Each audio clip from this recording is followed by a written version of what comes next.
Hello everyone, Richard here, and today we're going to be looking at the newest medic weapon added in the Halloween Horrors update, the HMTech-501 grenade rifle.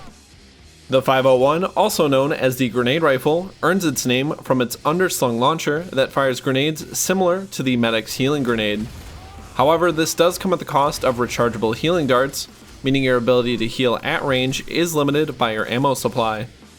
The grenade rifle is a high damage weapon, especially in comparison to the 401 rifle, but is also a tier 5 weapon, meaning its damage can only be increased via skills or medic buffs.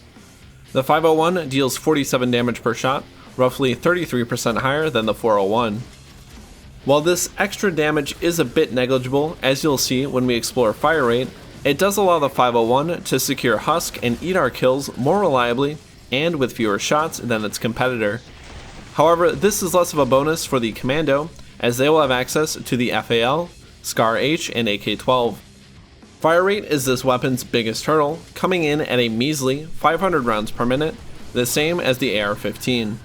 While the HMTech-401 deals less damage, its 50% faster fire rate more than compensates for the 501's 33% higher damage. Ultimately, the 501 will beat the 401 in burst or per magazine damage, while the 401 will beat the 501 in sustained DPS, as well as in stumble power, which can be very important for commandos wishing to use the impact round skill. The 501 does confer gun hit from both the rifle and the grenade, which can be very useful against enemies such as sirens, husks, EDARs, and rioters. Comparing the underslung grenades versus the thrown ones, the 501s are notably superior, healing twice the amount per tick, dealing impact damage, and having a 35% larger radius to boot. They also cost 13 dash less and are picked up in pairs from ammo boxes as opposed to only one. Magazine size is fairly standard for the assault rifles at 30 rounds, but does give the 501 high damage per magazine, higher than any other assault rifle in fact, excluding the MKB-42. This can be increased to 45 for either commandos or field medics. However, commandos alone have a maximum capacity of 75 rounds with EAT lead and high cap magazines. Reserve ammunition for the 501 is unfortunately another downside, as it only holds 7 spare magazines, however can be increased via the prepared skill. The grenade supply is fairly generous, holding 9 extra rounds or 11 for commandos with the prepared skill.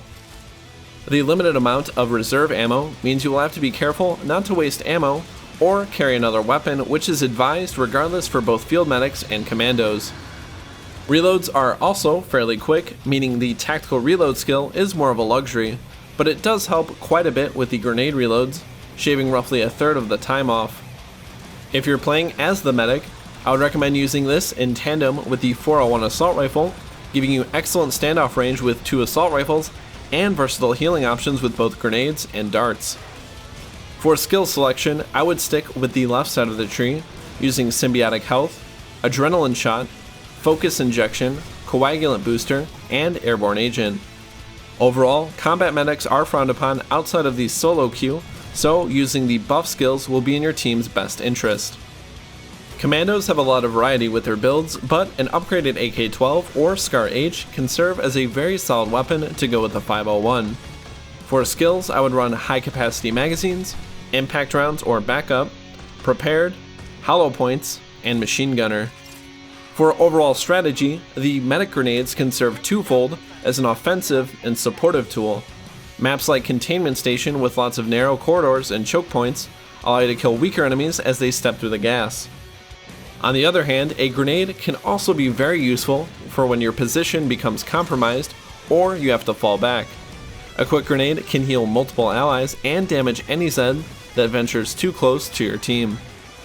Be careful when using this in hallways on higher waves, as they can and will enrage Skrakes and other large Zeds. The rifle portion is fairly straightforward and is thankfully easy to use due to its low recoil and tempered rate of fire. Be mindful of your ammo and grenade consumption, as they will deplete faster than you think. Also remember that the 501 is a bit overkill for a single trash enemy, so don't be afraid to pull out your 9mm when your only opposition is a single cyst. Thank you very much for watching. Let me know what your thoughts are on the 501 in the comment section below. Also, feel free to subscribe so you never miss a video. Also, check out my Patreon page linked in the description. Join us next time when we look at the Sharpshooter perk, but until then, happy hunting.